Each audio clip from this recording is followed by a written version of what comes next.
So this has been bothering me from a long time. When I was an assistant director, I remember my first salary when they gave it to me, it was 4,000 rupees. And then I remember it was all 100 rupees notes, so when I put it in my pocket, there was a bump under my bum. So when I was going back on the bike, I could feel it. And I was feeling that I'm so rich, there's so much cash in my pocket, and I can remember how excited I was, how I wanted to buy off half of the Hyderabad with that 4,000 bucks. So I was really happy, and I don't remember that kind of happiness, happening to me again. Now I'm earning thousands of times of that, but I don't remember what, having that same feeling again. Even Saturday night we used to, with my friends, I used to go to the Sony Dhaba or Quattro. Okay. From Monday to Friday, I used to wait for Saturday. On the Saturday morning, I used to be so excited that it's Saturday again. Evening, we are all going to catch up, meet, and then going to Sony Dhaba. So I was really happy. And then I never really, I made it. I was successful in cinema. I never imagined that I will, make it so far. But I never experienced that kind of happiness. So is success overrated? Like we all are waiting for success. We all think that someday we want to be success. But the idea of success, is it not overrated, is what I want. Oh. So, all those who clapped, we know they are failures.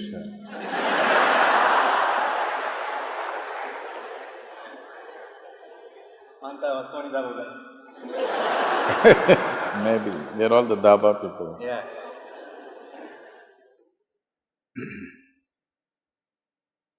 So when you understand a means as an end, then this will happen. Money is just a means to do whatever we wish to do. The reason why everybody keeps a certain amount of money is so that tomorrow morning I don't have to worry, where's my breakfast? So that survival is taken care of, so that I can put myself into what I value most. Otherwise, every day morning I'll have to go in search of food. So, money is just about that. It is a means to organize a few things. A whole lot of people everywhere, particularly in Hyderabad, they're going at it as if money is their goal. Money is not your goal, it's just a means. So in your life, for the span of life that you have, and the intelligence that you have, and the capability that you have, how much means do you need is something you must gauge. Otherwise, you'll have means and you'll not have any goal. What is the use of a means? But there is no goal. You have a car, but you don't know where to go. What is the point? You know where to go. If you get on the bus, you will go there in 6 hours. If you get into your car, you'll go there in 2 hours. That's why you have a car, because you know where you want to go. Now you don't know where you want to go, but you have a rocket. What is the point? And anyway, if you bought half of Hyderabad, I want you to understand, the real fun is in the other half always.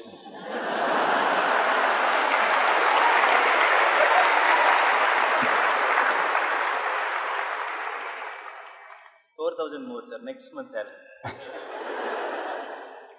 You have heard of Alexander the Great? You've heard of Alexander the Great? The moment you make an idiot like that great, then your life is ruined. Because I want you to understand what this man did. Alexander started off on his conquest mode at the age of 16. He went from country to country, killing hundreds of thousands of people, saying, this is my land, but won't sit there and enjoy that land, we'll go to the next one because the other part of the Hyderabad he's looking. Like this, he came all the way to India or to the entry of Indian subcontinent. By then he's 32. He's tired, killing, fighting, killing endlessly. He killed many of his very close friends who started off with him because they all wanted to go back. 16 years, no cell phone, you can't talk to your family. They have left their land 16 years ago. At the age of 16, 17, they are fighting endlessly, killing, blood, that's all they have seen. Everybody's tired, but this man wants the other part of Hyderabad. So, he went through a certain experience. Now, time is running out. For a warrior, 32 is not a good age. Things are becoming a little weaker, not as good as it was at 25. So he is worried. So one thing is, he wants to conquer the world and it's taking too much time. So he wanted to become immortal. This is the next. Once you have Hyderabad, next is immortality. So he wants to become immortal. So he heard lots of stories, Indian yogis, mystics who lived for thousands of years, India is full of such stories. So he sent out an advance party of 8 soldiers. Go find an Indian yogi who will teach me the science of immortality.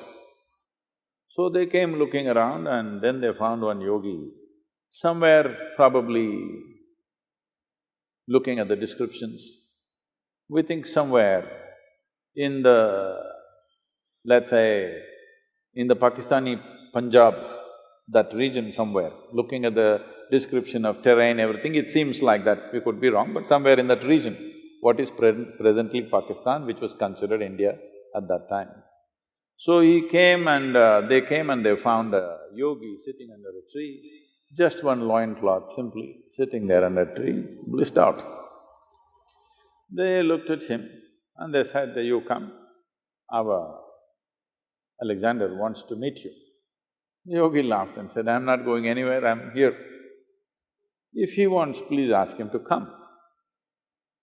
They said, "No, you better come, he is the emperor, you just come now." He said, "No." They pulled out their swords. These are violent men, they can take off your life for nothing. Now he is given a good cause that he is refusing their orders. So they said, "We'll take off your head." He laughed and said, "Take it off. I've finished everything that I need to do with myself, I'm just sitting here, enjoying my existence. You want to take my head, take it. See, if I take your head, I will not get your intelligence. This is one thing people must understand. If I could get your intelligence, I could take all your heads and keep it with me. But no, if I take your head, I will not get anything from you. Only thing is, I'll have a piece of meat to handle." So then they thought, "Oh, this guy is not scared of death, he must be immortal." They said, begged him, "Please come, our emperor wants to know about immortality." The yogi laughed, "Let him come here." Then they went back and said, "I think we have met a man who is immortal because we pulled out our swords, that guy is not scared, obviously he must be immortal." Then he himself came. When he came, Alexander sat on his horse. Emperors wear the most stupid clothing. How… every day same clothing. And a metal crown is the most uncomfortable headgear to wear. At least this is nice, this comforts you. Crown is a terrible thing to wear, just wear one metal strap around your head for 2 days and see how it feels to be a king. So he tried to talk to him, he said, I want to know immortality." The yogi said, "Get off that stupid horse." Because have you seen always when somebody sits on a horse, they become like this? You sit on an animal which is less intelligent than you and suddenly you feel so big. So he said, "You get off that stupid horse first." So he got off. Then he asked about immortality. The yogi tried to tell him, see, this is not the way to go. If you want, I will teach you how to turn inward, we will see. He said, no, I want immortality. After much conversation, when it did not get anywhere, the yogi said, okay, you go in this direction. He gave the landmarks, how to get there, a long journey, about 5-day journey. There is one cave. In that cave, there is a bowl of water in a stone, on the stone floor, there is a certain amount of water. You just drink a handful of that water, you will become immortal. Immediately Alexander set forth. After 3 days, him and these 8 soldiers going, then he thought, if these 8 guys also become immortal, see, the power is in killing them. His power is, I can kill you any moment I want. Suppose you become immortal, I can't kill you, then how do I manage you? So he said, you guys stay here. The last part of the journey, I want to do it myself. So he left them there and alone he went, found a cave. Then he found that water as he was told. He went and put his hands and was about to drink. Then a voice spoke and said, don't drink that water. I drank that and look at my state. He looked around, who's talking? There was nobody around, by then the water slipped out. Then he saw a crow and the crow said, don't drink that water. I drank that water I don't know when, and now the problem is I cannot die. See, if we really want to punish you, death sentence is not such a bad thing. If we curse you that you can never die, a million years later you're still sitting here, this is the worst punishment. So, Alexander did one sensible thing, he did not drink that water, otherwise we had to suffer him even today. So this is the only sensible thing he did in his life, he did not drink that water because he realized that he will not be able to bear himself. Forget about the world. The world will suffer, of course, but he himself cannot stand himself beyond a certain point. So we must understand, this life is not a conquest. This is not a conquest. The only thing that's there for you in this life is the profoundness of your experience. How profound is your experience when you sit here? This is all there is, nothing else you carry. Other arrangements we make for convenience. How much convenience do you want? Convenience will work only to a certain point. It will never transform itself into well-being. People have invested and invested like this endlessly. I met somebody, I was in a home in United States, and I walked into this room and I found 700 to 800 pairs of footwear. And this lady of the house came in and she saw I was in this room, Sadhguru, why are you here? I said, what is this footwear? She says, no, Sadhguru, let's go, what do you want, Sadhguru? I said, whose footwear? Then I see it's all ladies, it's all your footwear, 800 pairs. I can understand. You want one shoes for walking, another for jogging, another for golf, another for office, another for party. Well, you are a woman, you want all the 7 colors of the rainbow. All right, you have 25, you have 30, it's okay with me. 800. How will you wear on these 2 feet? You're not a centipede.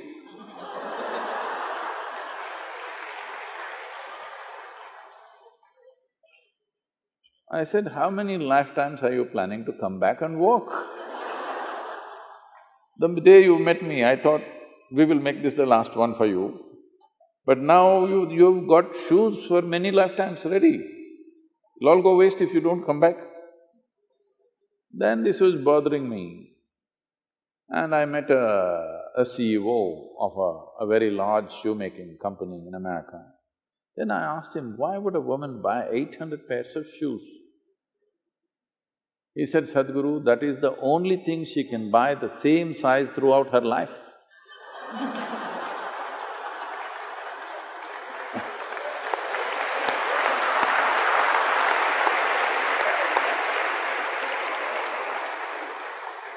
Then I thought it's okay maybe.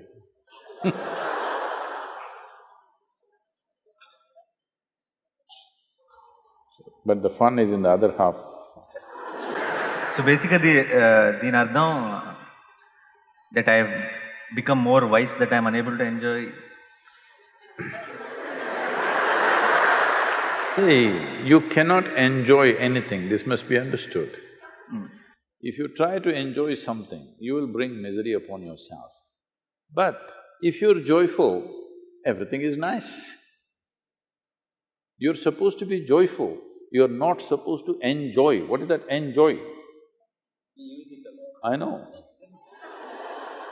When there is no joy, you try to enjoy. It is just that if you add one more alphabet… No.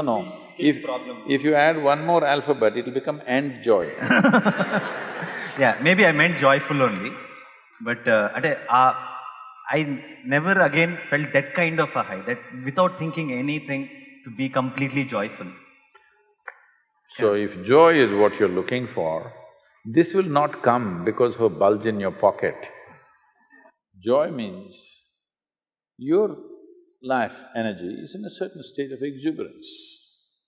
You're not dead. Mostly people are committing suicide in installments. Slowly they're becoming like this. All these people, if you saw them when they were 5 years of age, they were like this. Slowly. Grave faces. Grave faces because I think many of them are practicing the last pose in their life.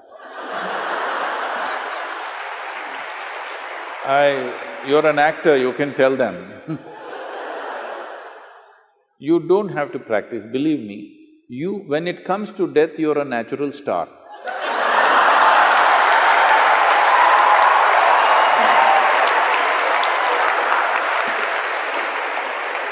Have you… I know. Have you ever seen any dead body which is having a wrong expression on its face? No. So why are you practicing now? Life has many expressions that will happen if you're in a certain exuberance of life. If you're slowly killing yourself, yes, literally killing yourself, so slowly it is becoming like half dead. I want you to understand this. Fully alive is fantastic. Dead is good, at least for others. But half alive means it's torture. See, if I want to keep you… if I want to torture you, what will I do? Will I kill you? I will keep you half alive. That is torture, isn't it? So if you keep yourself half alive, this is torture. Every day waking up in the morning itself is torture for a whole lot of people. Only little joy when that Sony Daba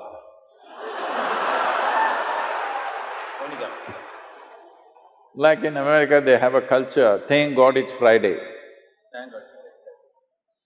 So if 5 days of the week is misery, how come Friday becomes joy? No, chemically induced something. This is the greatest danger in human life. Today we are going towards this very rapidly. To be healthful, we need chemicals. To be peaceful, we need chemicals. To be joyful, we need chemicals. To be blissful, we need chemicals. For ecstasy, you have ecstasy. For everything you need chemicals. Once this happens, right now, I think it has happened approximately to 25 to 30% of the population on the planet. The day it happens to 80 to 90% of the planet, that everybody is on some kind of chemical to experience something, then the next generation that you produce will be much lesser than you. Once we produce a generation which is less than us, we have committed a crime against humanity. The next generation should at least be one step ahead of us. If we leave them behind us, this is a crime against humanity. We are trying to get there rapidly.